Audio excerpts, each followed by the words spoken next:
This is Delta Sierra Juliet. Is there any known traffic below 5,000? Delta Sierra Juliet, no known traffic. Seems to be a large aircraft below 5,000. What type of aircraft is it? It is all bright. Seems to me like landing lights. The aircraft has just passed over me at least 1,000 feet above. It seems to me that he's playing some sort of game. He's flying over me 2-3 times at speeds I could not identify. It's flying past, it's a long shape. Cannot identify more that it has such speed. It seems like it's stationary. What I'm doing right now is orbiting, and the thing is just orbiting on top of me also. It's got a green light and sort of metallic-like. It's all shiny on the outside. The engine is rough idling. I've got it set at 23, 24, and the thing is coughing. Attention to go to King Island, Melbourne. That strange aircraft is hovering on top of me again. It is hovering, and it is not an aircraft.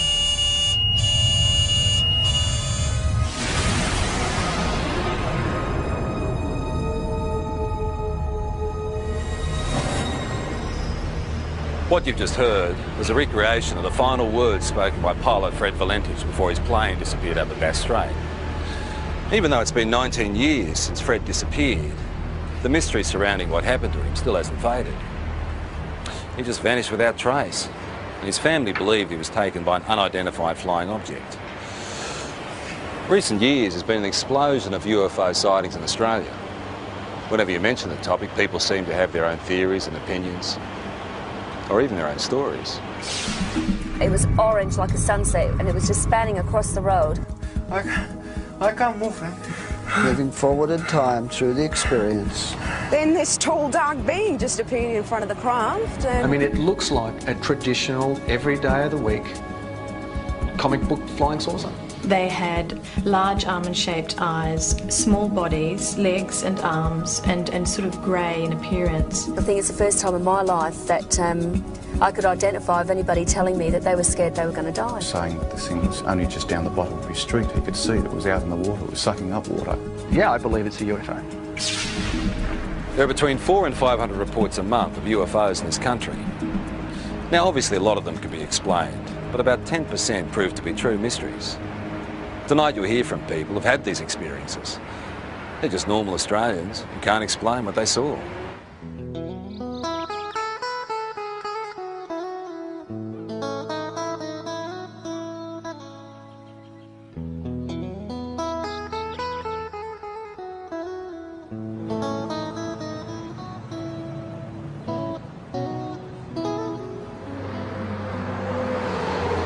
I was travelling from Sydney in a northerly direction toward Gosford along this particular road here, the Pacific Highway, and it was quiet. There wasn't a lot of traffic. It was early Christmas morning, and I was just gazing out of the front window of the car, and I saw approximately half a kilometre away a bright silver metallic object crossing from south to north.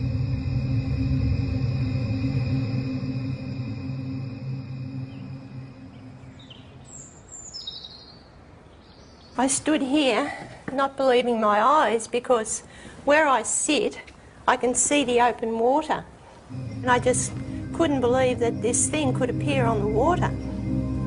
It was some kind of craft, but it was completely surrounded in lights underneath and all around, and it just looked like a carousel. It wasn't anything flat. Around holiday time, the local police know they'll be busy. But on this New Year's Eve, the calls weren't what they expected. All people that I spoke to had exactly the same thing to say. There was no variance whatsoever in the object that was sighted.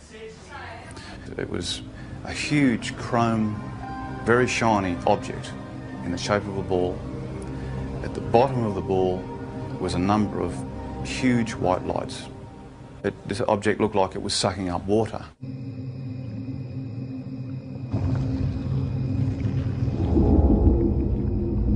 Some calls were quite frightful in their voice. You could actually hear the fear, and in the background especially, the fear of people and of course animals and things at the time that were experiencing this phenomena.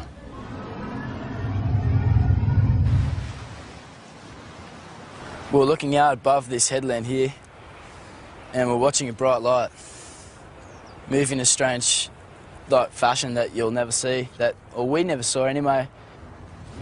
It was moving quickly and moved for instance, in a zigzag fashion.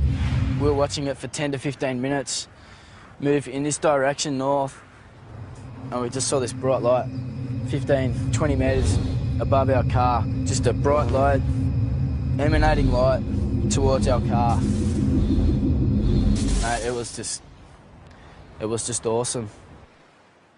All of a sudden I saw these lights come out of the water, like a cylinder, and flash. And the top of the water was all lit up. And as that light was up, I could hear the rushing of water, movement of water, and then the water being raised up. And then shortly after, down comes the water on top of the lake. I noticed this rather bright light that seemed to be on the right-hand side of the car, and it seemed to be following us for quite a while. And then all of a sudden it turned and went at a right angle right across the expressway in front of the car. It was large, round, and it seemed to have a stream of sparks flying out the back of it. I don't know what it was, but it was most peculiar. After the initial New Year's Eve reports to police, the local Sun Weekly newspaper got hold of the story. There were hundreds more people at home that had obviously thought they'd seen something quite out of the ordinary, but were too scared maybe to come forward and actually say that they'd seen something. Our office, the day the report hit the streets, was amazing. We had caller after caller saying they'd seen the same thing. A lot of the witnesses were retired academics, some were policemen, nurses, school teachers, Sunday school teachers, lawyers, business people, some of the leading business people in the area. They were all people that had everything to lose and nothing to gain by even coming forward and making a report. All the people who actually saw it hovering over the water described these 4 or 5 shafts of bright white light coming down to the water and literally penetrating the water rather than reflecting off it. We also had descriptions of the water seething underneath it. Some people said it frothed, some people said it foamed, some people said it was steaming up. Overall, I'd imagine there'd be probably 3 dozen telephone calls on the night. Well, please, Sergeant Wenning. In particular, Sergeant Wenning remembers one very distressed caller. He told me he had been woken up from a deep sleep with thunderous noise and bright lights, dogs barking. His children had come into his bedroom screaming. He was saying that this thing was only just down the bottom of his street. He could see it was out in the water, it was sucking up water. The sound was like a million hummingbees. He didn't know what was going on. We investigated officially with the local aircraft, aerodromes, with the Air Force, with air traffic control, and again could come up with no explanation. While everyone can describe what they saw, no one seems to have the answer to exactly what it was or where it came from. There was moving in waves in the sky which could only be described as a UFO. When you see something like this, there's a sure knowledge that you're looking at something that is beyond your experience. I'm not young, and people might think, oh, you're a bit strange, seeing things and had imagination. No, I've got imagination, but not like that. Not when I see something that I see. I know I saw it. At first I thought, well, maybe it's some type of meteorite, but it was too large, it was travelling too slow, and turned a right angle, which I know meteorites aren't inclined to do. I was just bewildered how something could appear and disappear in the thin air practically. Well, I honestly don't know what they saw. We've gone right through all the realm of possible explanations, which leaves it as what a UFO truly is, a flying object which we cannot identify by conventional means. There's a saying that seeing is believing, and it certainly applies to UFOs. The most intriguing personal accounts come from people with no real interest or belief, until it happens to them.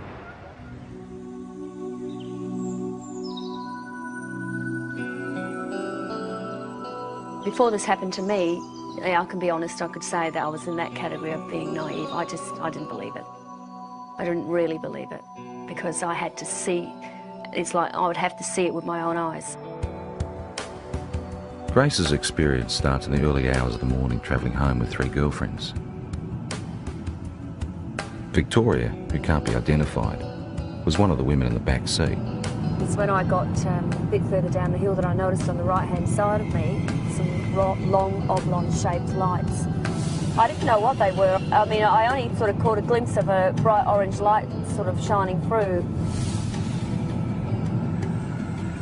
As I got down the hillside and started to come around the corner by this little hotel that takes us back through the back roads towards the freeway, one of the girls in the back noticed a very bright white light with a type of blue haze around it.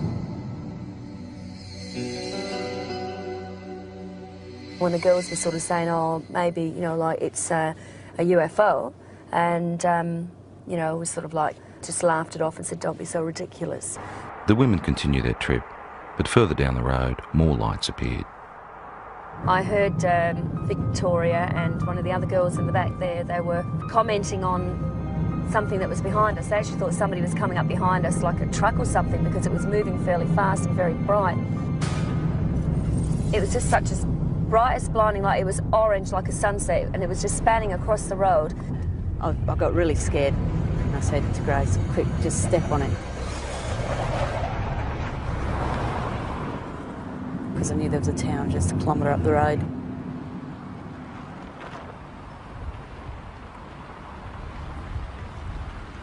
As we got closer into the middle of this car parking area and looked up, we could see this ship. Well, that's what you'd have to call it, because it was, you know, definitely not an aeroplane, and it was something from definitely not this world, that's for sure. It sort of moved across from this direction straight over the top of us.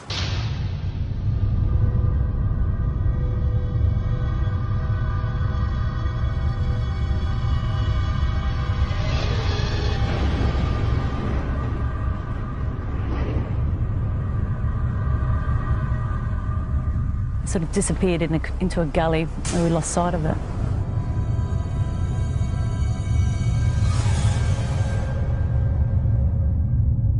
We were scared for our safety. I mean, I've got to be honest, I think it's the first time in my life that I could identify of anybody telling me that they were scared they were going to die. Because I was. When I got to the opening of the drive here, the other girls noticed that there was something else up, some activity up there in the sky. We were still scared. We didn't know what they were either. They seemed to be moving in a direction that this other craft had gone over and gone down. So the first thing you think of, just pull in someone's driveway. And as I pulled in, the light was so blinding, it actually was hurting our eyes to look at it. Then I noticed a figure coming. It wasn't a human, it definitely was no human, that's for sure. I felt threatened by it, I felt really, really threatened by it. That was the closest thing I've ever experienced, the thought of actually, you know, coming close to death, I suppose, which sounds pretty silly, but the fear I had was like that, like I wasn't going to see my family again. And the weird thing is that it's not the normal thing to talk about and for people to accept.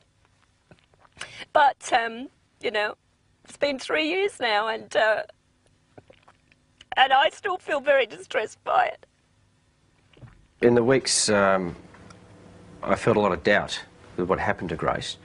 I didn't believe it, truly believed it, because I hadn't experienced anything like that myself. So I didn't show it either. I mean, I didn't show that I didn't believe it, because I think it was important that I looked like I was supporting her, so that otherwise, you know, she might go sort of, you know, off the rails if she didn't feel she had some support from her husband. But 2 weeks later, those doubts disappeared.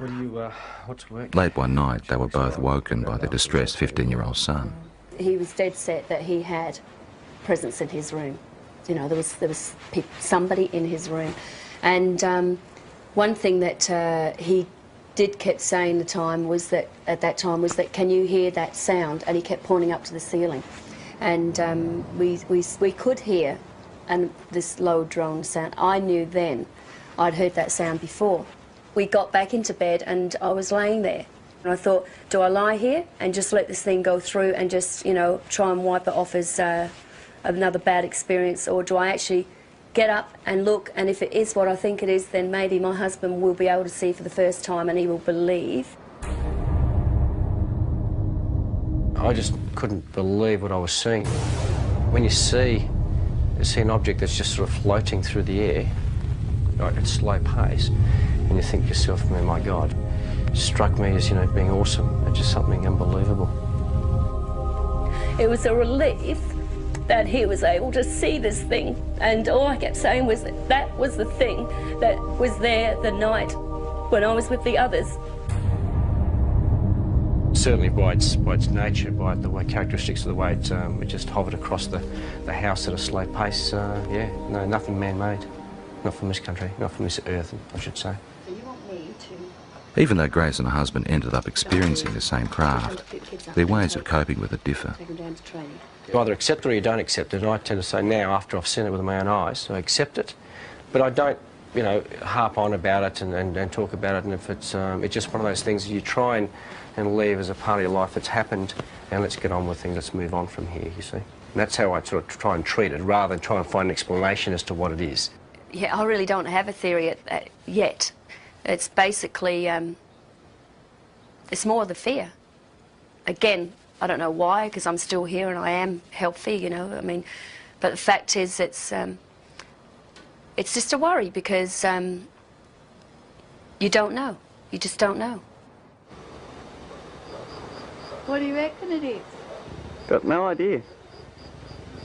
Images of UFOs caught on video over the years tend to raise more questions than they answer. Ron, they are visitors. Yeah? Yes, yes. UFO. Working out whether there is something out there has intrigued researchers for years.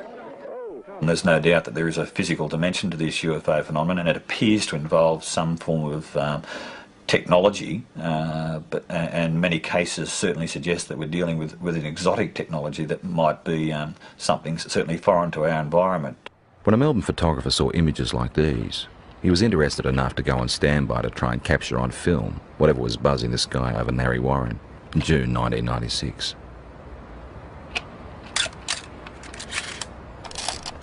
I got the phone call and I was told that the lights were spinning across the tree line over the homes. What I did was put the camera onto the object, allowing it just to come into frame, hit the shutter, count to 20, stop, wind, move the camera to the next part of the frame, start the shot, count to 20, let it go, and so forth. The first night, the result of the photographs showed just light trails of this object going across over the tree line.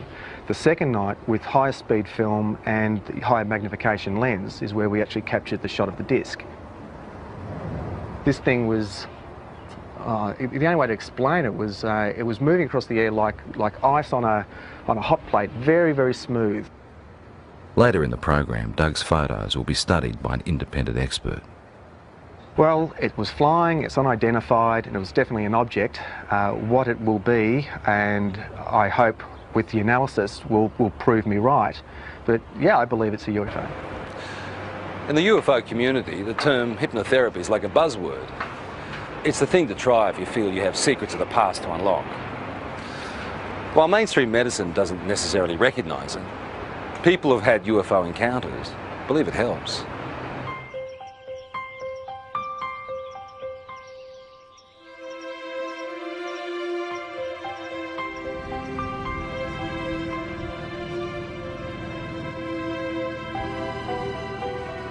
Victor Pufulescu believes he started having alien encounters as a teenager back in his native Romania. He's turned to hypnotherapy to try and find out exactly what happened. It's like being a good soldier. You just obey orders. This is actually probably the best description of hypnosis process. Loosened limb, deeper sleep. Loosened limb, heavier and heavier. Not a worry, not a care. Deeper, deeper, and deeper. Hypnotherapy is a way of allowing us to get into the subconscious mind. The intellectual mind tends to want to control and criticise everything. It's the censor of stuff it doesn't even know about that was in there before we were 3 years old. So by sort of relaxing and sliding across the conscious mind, if you like, we can sort of delve into the unconscious, or to allow what's in the unconscious to find its way out. Oh, I can't move, Frank. Uh-huh. The pressure is increasing. I can't move. The chest, my arms, my legs. There's a thing about hypnotherapy that very often the subject will want to please the hypnotist.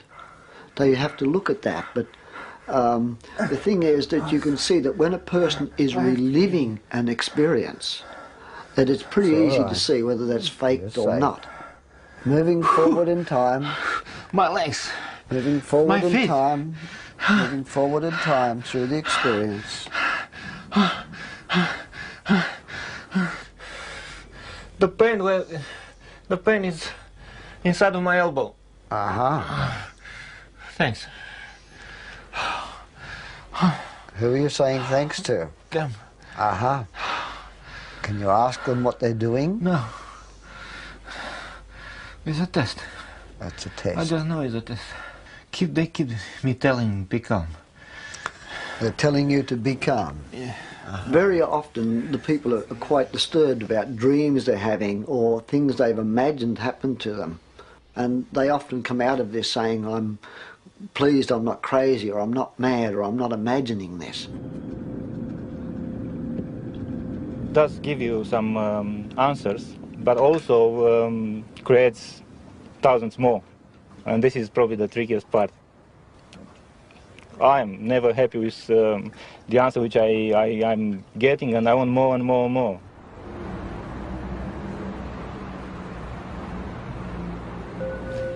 Just relaxing as much as you can with every breath. Just feeling a sense of calm.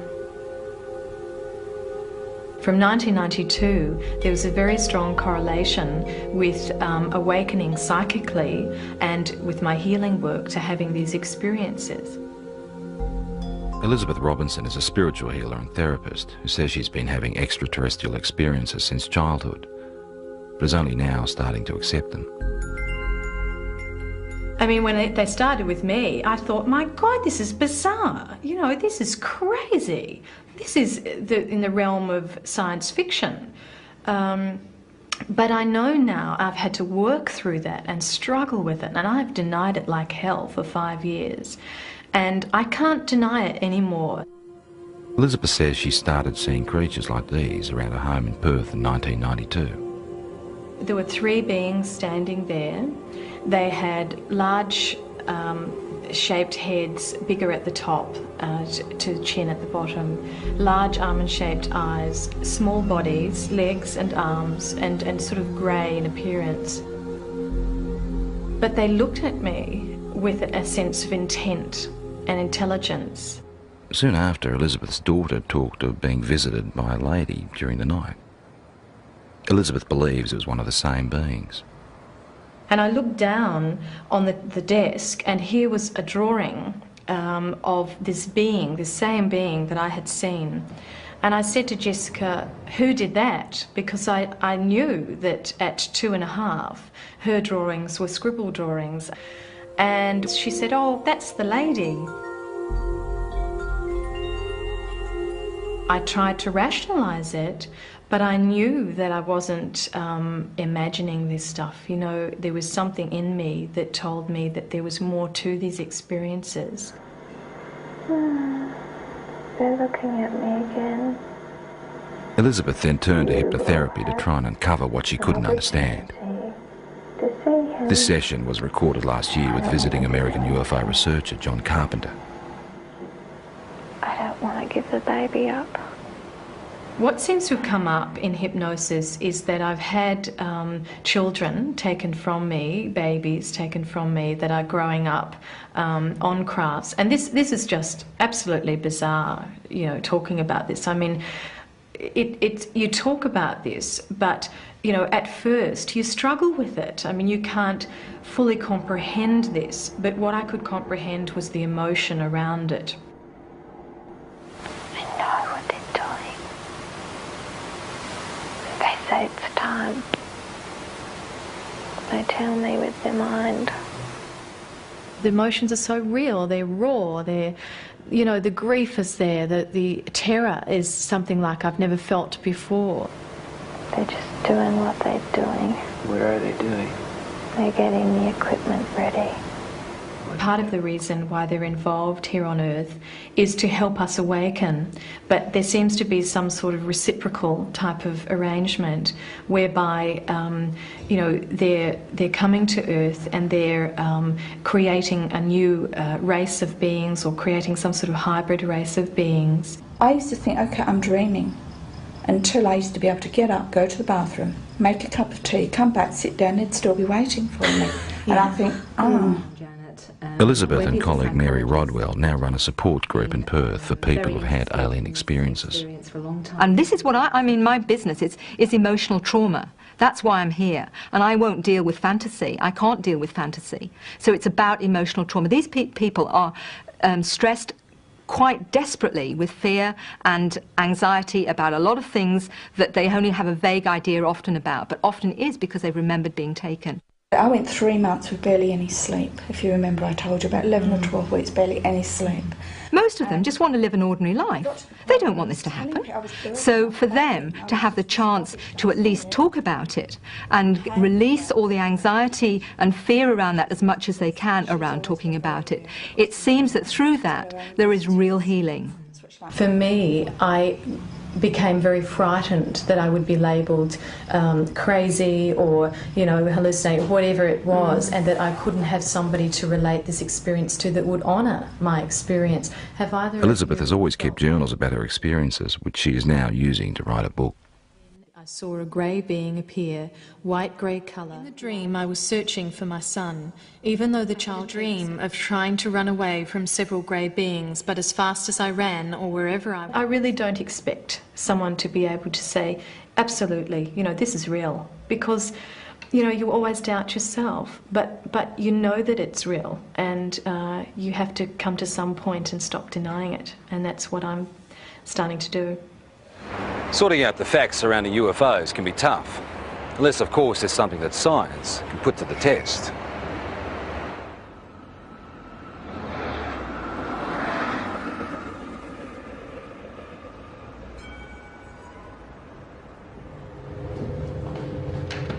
Earlier in the program we saw photographs taken by Doug Page. The time exposures show what Doug believes is a UFO hovering near his home in 1996. Now, has this been observed by other people as well? Practically all of Narre Warren. Okay, so that was seen, but not as a streak, because this is a time exposure. So it was simply an object of some sort traveling. Correct. In somewhat of a line, but as you can see, it goes up and down here. This type of negative sleeve will take... The professor would like to examine the negatives that come before and after the pictures in question. Explain to me why... But Doug has used the ends of rolls of film and discarded the shots he felt didn't work. Now, when the films were actually ready for handling, I'd lay them out and I went through them and I go with the scissors and I just go cut, cut, into the bin, cut, cut, put it there, and that's what I did. Okay. After examining the camera the shots were taken with and checking density readings on the negatives, the next step is to enhance the images on the computer. I don't rely on computers for analysis. They're a bit of a tool. They sometimes let us see things a little bit better, but to actually definitively say that a particular thing is something, I stay away from that. That's right. How did you focus the camera? Just on infinity. Okay, so if you focused on infinity, technically the tower should be sharper in focus than the tree. Should be, shouldn't it? Mm-hmm. But it's not. Interesting question, isn't it? It's a good one. The only trouble is there's no sort of guarantee, of course, in the darkness that it hasn't moved off set either, but I had that set for infinity. Okay. With some of the technical questions out of the way, it becomes an issue of individual perception. Very specific things here. I see a disc-shaped object. I see something with a rim. Okay, there is definitely a lip. There are what appears to be lights. There's big, there's another small one in between, another one. So we've got something that is geometrically laid out. You can see a texture, and you can see definitely on the dark side of it something. So something's in shadow. I mean, it looks like a traditional, every day of the week, comic book flying saucer. My first impression of this when I saw it, again, was a trumpet, a circular object here that we have a bell shape that comes out, like so. This is unexplained optical either artifact, phenomena, or reality, or could be, could be an object. But it is totally undefinable. And of technical concern is the fact that the start of the time exposure is more in focus than the end shape. Does it make any sense to you that if this was moving and it's decelerating, would that have a bearing on the shape of the line? If it was slowing? Because no, it shouldn't. It should be exactly the same sharpness. Despite question marks over issues like that, the professor is able to reach some conclusions. I don't believe that it's been faked. I think it is probably something that was traveling through the air. What it would be, I wouldn't know, and there's no indication from the photographs that would give me any clue. There are points there that I haven't considered, such as the object, could well be a phenomenon that that I've never heard of. So I mean, we've got to keep an open mind.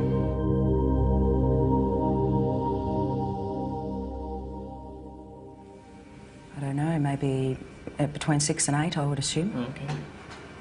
They were fairly intense, or? Yeah, they were very close together as well. Right, okay. 4 years ago, Kelly Carr was a mother and housewife with no interest in spaceships or aliens. Now she's using technology to reconstruct images of her own encounter. It does give the idea of the lights there, but the brightness of the light, it gives a good impression, except that the colour doesn't seem right. Kelly's account starts in August 1993. My husband and I were driving up to my girlfriend's place in Monbulk, which is in the Dandenong Mountains. We were driving on Belgrave Hallam Road, and it was just on dusk. I saw what I thought was round orange lights in the field. It looked unusual to me. Later that night, retracing their route home, Kelly noticed something else unusual. It's about a kilometre or so in front of us, about twice the height of the treetops. We could see this object, which at first I thought was a blimp. It had the shape of a blimp, but it was light. As we got closer to it, the light seemed to sort of separate, and it was actually these a row of round lights, and they were orange. It appeared like there was silhouettes standing in these round orange circles, like people, but you could only see the black outline. Well, I just said to my husband, look, there's people in there. And the minute I said that, it shot off to the left of us. Within 1 or 2 seconds, it was gone completely. About a kilometre or two further down the road, as we kept driving, I came across at least what I thought was a screen or a wall of light across the road. And my heart started racing and the adrenaline was sort of pumping through my body, and I'm thinking, we've just seen us back down there, we're in for, a close encounter. Then the next instant, nothing. We seem to have actually covered a fair distance that I don't even remember covering. It might have been possibly close to a kilometre that I don't remember actually travelling. There was no light. There was nothing blocking the road. Kelly says it wasn't until weeks later she remembered actually getting out of the car that night. Then I saw that there was another car that had pulled up 100 metres down the road. Then I walked around the front of the car to where my husband was standing on the other side, and we started walking across the road together. As we were walking across the road, I looked down and I saw that the other people were getting out the car and starting to walk as well. So I was quite happy that there was other people there who were seeing the same thing that we were. And we walked up along here to where the fence is. Right out in front of us is this huge craft. I was totally awestruck, it was science fiction coming to life. There wasn't any fear then, it was just all total awe. We stood here, I guess side by side, my husband and I, for about 30 to 45 seconds. Then this tall, dark being just appeared in front of the craft, and he was followed by about another 7 or 8 that appeared straight behind him. I felt this energy go through me. It's like nothing I've ever experienced before in my life. It was like some sort of low-level frequency that came in waves, but it was so dense that I could actually physically feel it going through my body. And that feeling absolutely terrified me. It was like, I can't even explain the horror that I felt just feeling this. And I began screaming. The minute I did, the eyes on these things lit up and they came charging across the field. Halfway across, they split up into 2 groups. Some headed off down there and the rest came directly towards us. I felt this blow to my stomach, and the next thing you know, I'm back here somewhere on the grass. It literally lifted me off of my feet. And I thought I was going to die. I thought if I don't get up now, I'm going to pass out and I'm going to die. I'm not going to come back to consciousness, you know. So I pulled myself up into a sitting position, and when I sat up, I couldn't see anything, and it was like there was just black in front of my eyes. I want you to try stretching it down a little bit as well. Kelly is not the only one who saw these images that night. For the first time ever, independent witnesses have given the same account of a close encounter. Even though Kelly has never met Jane, Glenda and Bill from the other car she saw, she has seen the sketches they drew for UFO researchers. They've drawn the same circles of light around the top of the craft with these blue lines coming down, ending in a semi-circle on the ground. They've actually also drawn a tripod underneath, which was something I didn't see that night. It becomes very clear then that we were all looking at the same thing and that it wasn't your average saucer-shaped craft. And basically, the second party were able to draw sketches of the beings very similar to the ones that I had, and they're not your usual little grey things that are, you know, media propaganda. I found a small red-coloured equilateral triangle underneath my navel, which I guess in reality provoked only a minor curiosity at the time. It was oddly geometric, and I did wonder, you know, how something like that could get on me that looked like a burn without me feeling it. At UFO conferences, where Kelly is now a keynote speaker, she adds strength to her own story by showing photographs of physical marks left on one of the other women. We're all left with triangular marks under our navels, but the ones that were marks that were actually photographed, the first one came from Glenda, which is it's a series of 3 small red dots along the inner thigh, and both Jane and Glenda were marked with these dots. I wasn't. Glenda had a ligature mark around her ankle, which is quite severe bruising. It looked like she'd been strapped down to something. UFO researchers have also reported finding physical traces at the site where all witnesses said the encounter happened, particularly in relation to where the craft landed. Inside that semicircle was actually a triangular formation of 3 points spaced 6 metres apart, which correspond with the tripod that was drawn underneath the girl's craft. To this day, Kelly still doesn't know exactly what happened to her that night. Tried a little bit. Her most vivid memory is the fear that she felt. That's very good. It's finally come out to what I'm looking for. And I think a lot of people, you know, might have experienced the fear in a nightmare when you're being chased or something like that, and it's a terror that you feel that, you know, sometimes can wake you up or whatever, but it's absolutely horrifying when you're dreaming it. And that's exactly what I was feeling while I was totally awake. That sort of terror, actually having to feel it while you're conscious and physically awake and feel it as a reality, is like a living nightmare, like a nightmare who come to life.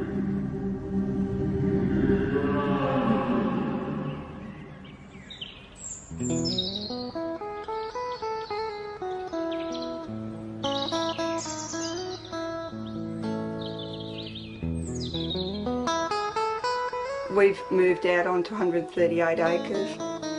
We don't have electricity. We use all our own fuel, like for both our fires. We're in the process of trying to become self-sufficient as far as food's concerned. We just lead just a very different lifestyle. Denise Borrett says it's her encounters with strange beings that have helped her make the decision to live this way. There's one of our missing. I believe at the moment that they're giving us quite a dire warning about what's happening to the planet and what's going to happen to us unless we actually wake up to what we're actually doing. They seem to open parts of your mind that aren't open before, and or they help you to do that. I don't know, but all I know is that I'm a very changed person since I've had my experience. Well, lifestyle changes you'd think shouldn't happen to people if these things aren't physically occurring. So I guess it's a little piece of evidence to suggest that something really startling and extraordinary must have happened to a person because of the changes that they do go through. Denise says her visitors have the ability to render her husband unconscious, so he never actually experiences the aliens, but he does have physical scars. Well, I know I've got a lot of scars on my body, and I know basically where they all came from, but this one, in that particular place, I've got no idea. I just woke up one morning and I happened to comment to her, so I've got this funny little mark on my arm, and she had a look and she had one in exactly the same place because she said she could remember it happening.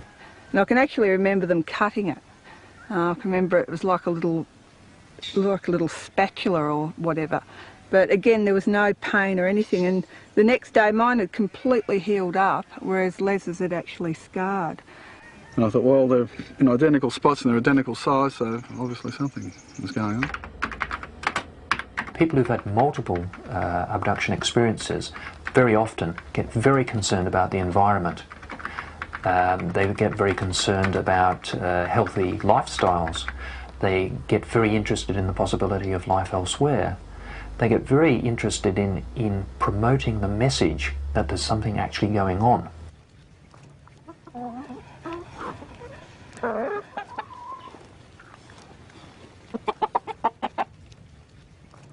If things do go haywire on the planet, like I believe they will, that we at least will be able to feed ourselves and not have to rely on man-made energy to keep ourselves going.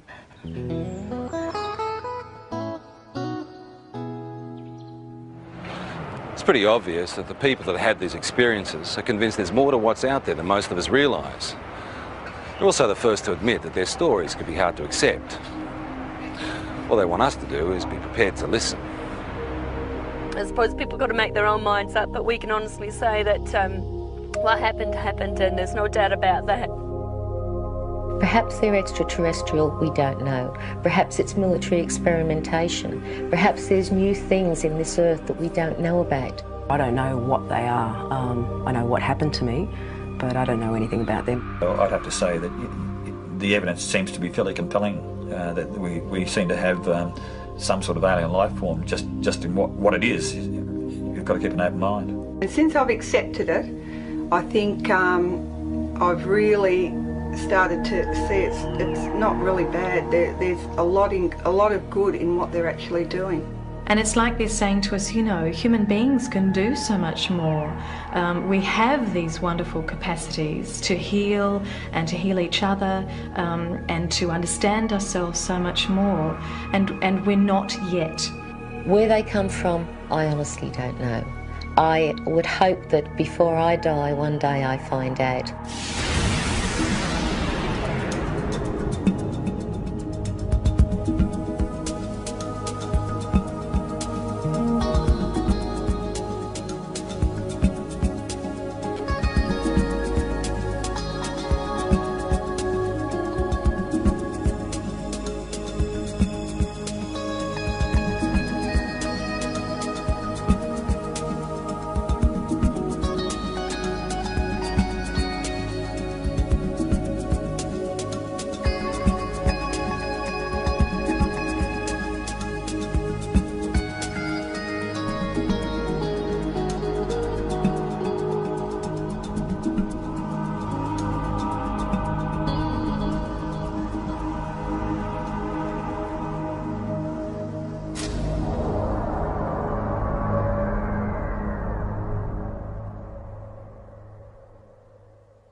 and so unexpected to both of us that I basically think there's no way it wasn't a production of memory, not of imagination.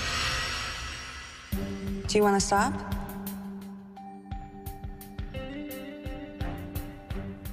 No. I was obsessed with continuing because I wanted answers badly. I had a close encounter of the third kind. For sake, I can't just ignore this. Okay. Now it's the night of October 4th. You've just woken up. And tell me what you see. Under hypnosis, I saw one of these alien figures standing in my bedroom. It touched my head with a wand that had an electric fizzle to it. And it flashed terrifying visions. The first one I remember is a vision of my son. Something is happening to him. And I had the impression he was dying or being kidnapped or something at the time, and it was very frightening. The second vision was a vision of my father dying. He died previously of a heart attack. He was already dead. And the sense of sadness I felt was profound. I loved him deeply.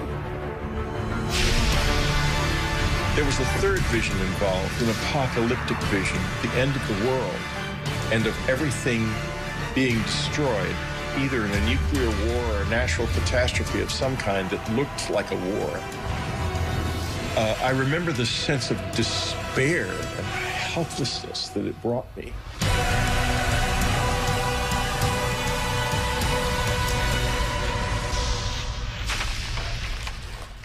I've got to decide how I feel about this. I can't deny it anymore.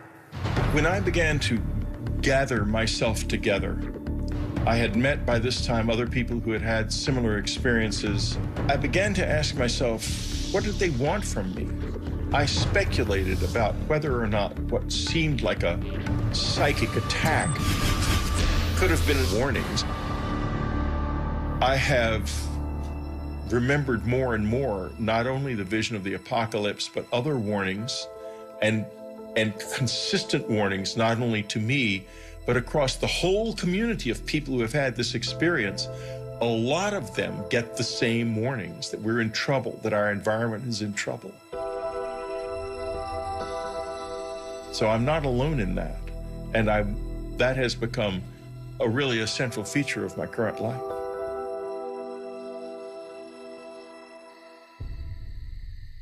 In March of 1986, I had what was a seminal moment of change for me in this experience.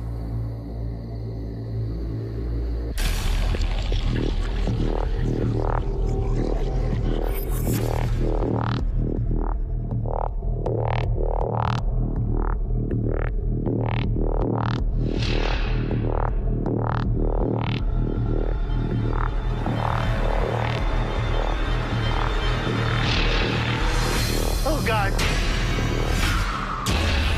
After it became clear to them that I was trying to engage with them, they began to respond in various ways. It was the most extraordinary experience I've ever had. I remember seeing a bright blue light come under the door. I said, okay, let's do it. I just want to get to the bottom of this. I had no idea what I was in for.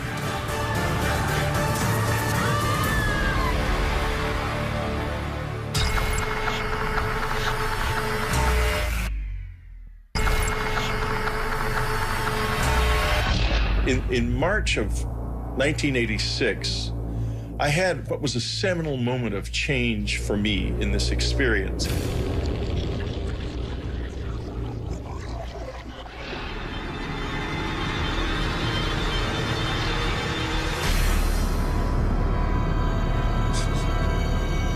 The sensation I felt when I tried to move on that night was like I was being impeded by something that really slowed you down, like a thick tar or something. When they are there, you have a feeling that is almost impossible to describe. I was terrified, but I sort of forced a grin onto my face and tried to smile. I couldn't smile very well.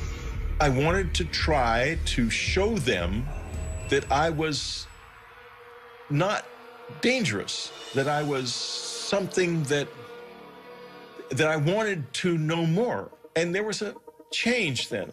After it became clear to them that I was trying to engage with them, they began to respond in various ways. They were trying to build a bridge, I think. I think that was the first moment when there was any kind of real exchange. I wouldn't say that, oh, this is definitely aliens. I would say that it was real and that we don't know what it was. That I am quite certain of.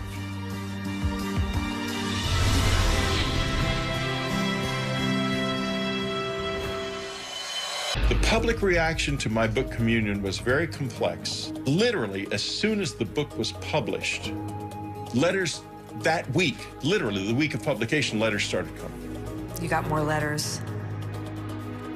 We had well over 200,000 letters over the years. We probably had closer to 500,000 over the years. I don't know what to say to them anymore.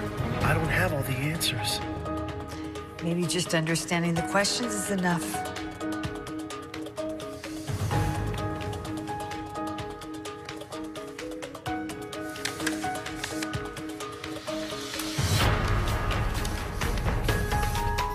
After I began to read them, I realized there's something happening on planet Earth that we do not acknowledge. We don't know what it is. Is it aliens? Is it something to do with us and something about the way we are that we don't yet understand? I don't know, but it's real. In the late summer of 1994, it became clear that we were running out of money. We began to not be able to pay our mortgage, and it became clear we had to leave.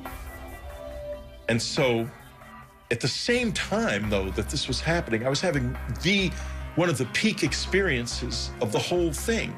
I'd begun meditating in the cabin because people had found the place, and there were other people out in the woods at night looking for the aliens with flashing flashlights up in the air and such childish stuff. And so I meditated, and I stayed in the house and meditated from then on. I didn't really want to be disturbed by that. And one night there were these thuds on the roof right above me. And the next moment I could feel a presence in the room. At this point, these years later, I was easy with their presence in the house. I wasn't scared of that.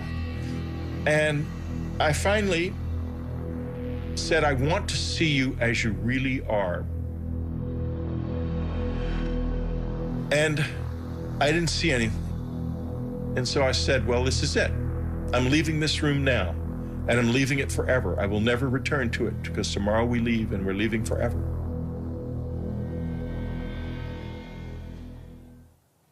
And I left the room. I went to bed.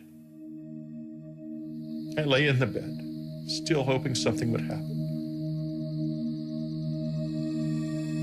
Suddenly I saw a light up in the front yard. It was a bright, beautiful white light shining on the grass like moonlight, but 10 times brighter. I got up and looked out the window, and this light with rays coming out of it, and the rays penetrated my body, some of them, and I could like taste his presence in the rays. It was the most extraordinarily beautiful experience I've ever had.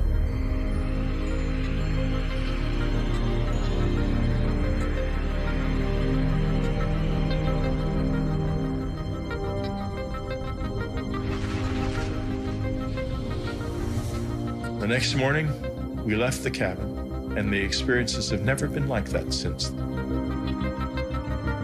People who don't have open minds and are dismissive of all of this miss out on one of the most wonderful, frightening, dangerous, beautiful things that you can know. I did not ask for this. I did not know about it. I did not expect it. I did not want it, that's for sure. But it burst into my life without warning, and it's never left me since. Take from this what you will. This does happen to me. It has been happening to me all my life, and you don't have to believe because I know the truth.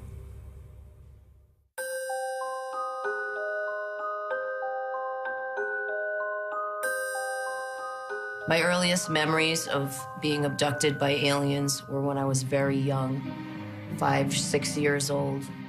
I was living in Ohio, and it was kind of in the middle of nowhere. Our nearest neighbor was a mile or two away. There was, nothing for miles. I would be in my bed, usually. I would hear voices coming down the hallway. The voices were of my parents, so I got comfortable thinking it was my parents. I remember seeing a bright blue light come under the door, and shadows, actually, of something standing outside the door. And I realized that it was not my parents coming in.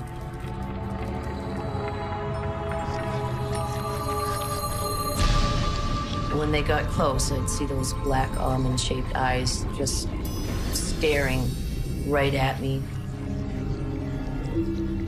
Emotionless eyes just looking at me. And they would extend their hand and I would grab it as if I was really comfortable with them and had done this many times before. And they often would let me take my favorite stuffed animal with me. As a child, I didn't realize that these beings didn't visit everybody at night. I thought when people went to bed, the bald man would come for everybody. And it was just a normal thing.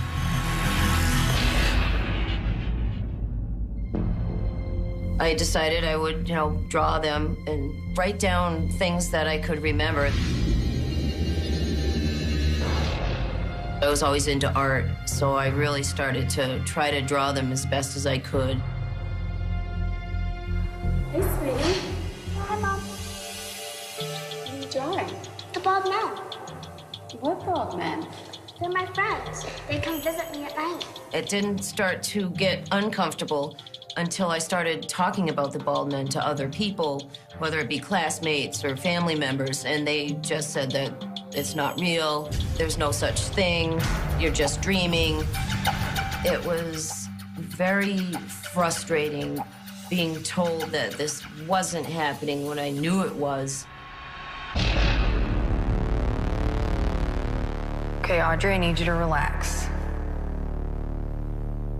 As an adult, I would remember bits and pieces. I remember them coming in. I remember them doing something to me so I couldn't move.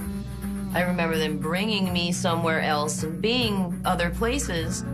But the things I didn't remember were, what were they doing to me when they took me? And I said, okay, I need to find people that could maybe help me. Close your eyes. Take a deep breath. Regression was a great tool to bring back the missing pieces, the memories.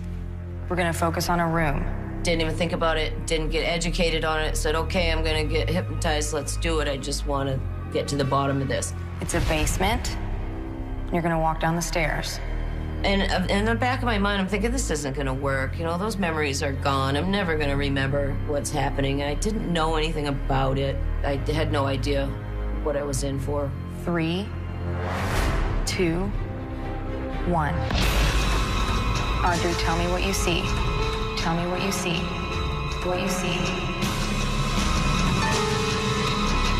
My first hypnosis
I tried to scream so somebody could hear me and maybe help me, and I couldn't. There was no sound that would come out.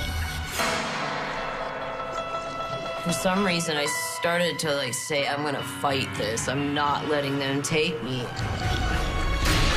As I grabbed him, I heard in my head, watch out for the mother. And then I let go.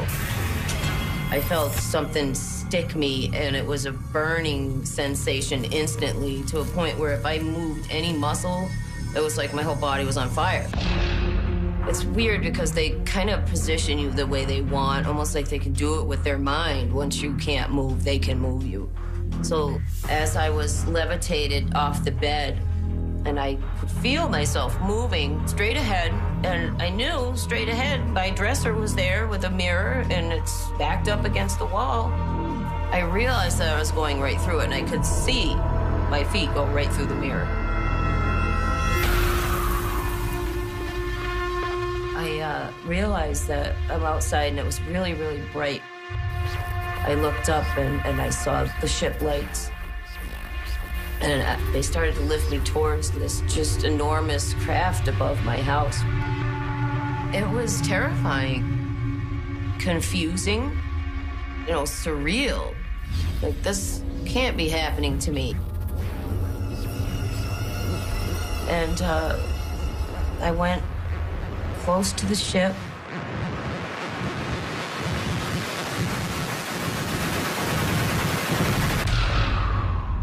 And that was the last thing I remember. And then I just blacked out.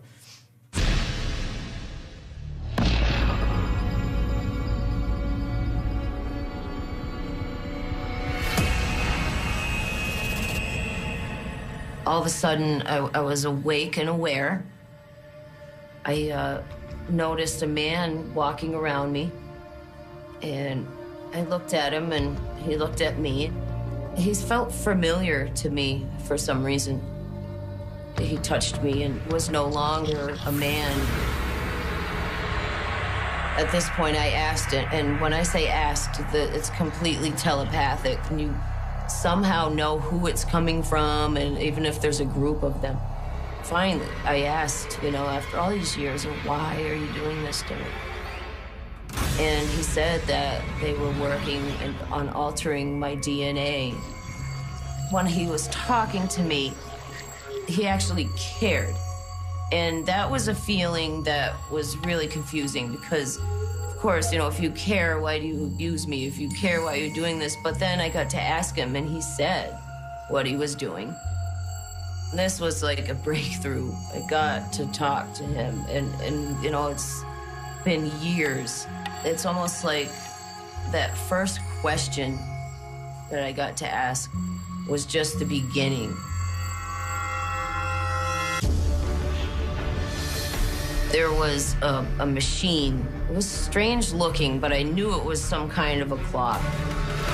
And it was counting backwards. I heard the words war, and then just blacked out completely. And that's all I remember until, you know, I woke up at some point.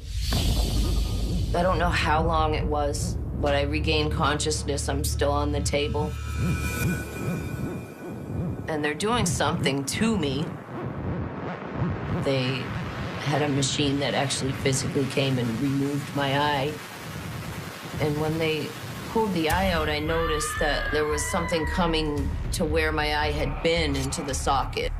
This big, long needle, they put it into the eye socket, did something.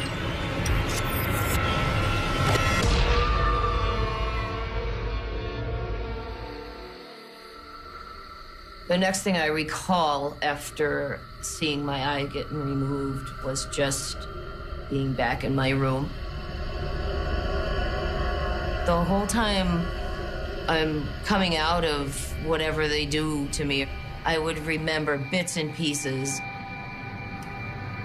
I scrambled to my journal and I wrote down what I remembered. I don't usually even look at my journal because it does tend to bring back a lot of the fear and the emotions And, you know, sometimes it's meant to be forgotten for good reason.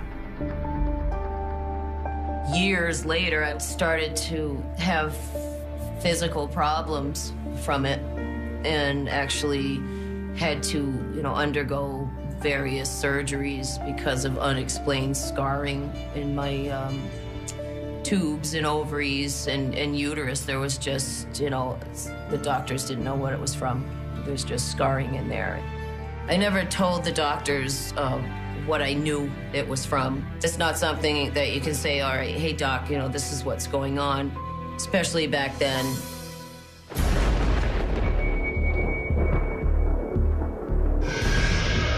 I had this time in my life where it just kept happening and happening and happening, and it really picked up for a couple years.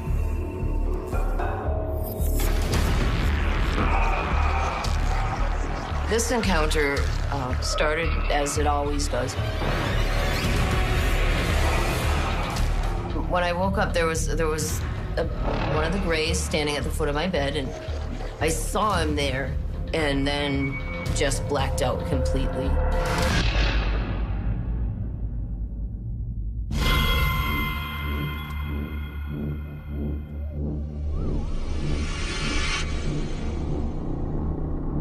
As I wake up this time after I blacked out, I was in a strange place. I realized that I was in a cocoon surrounded in gel. I started to panic.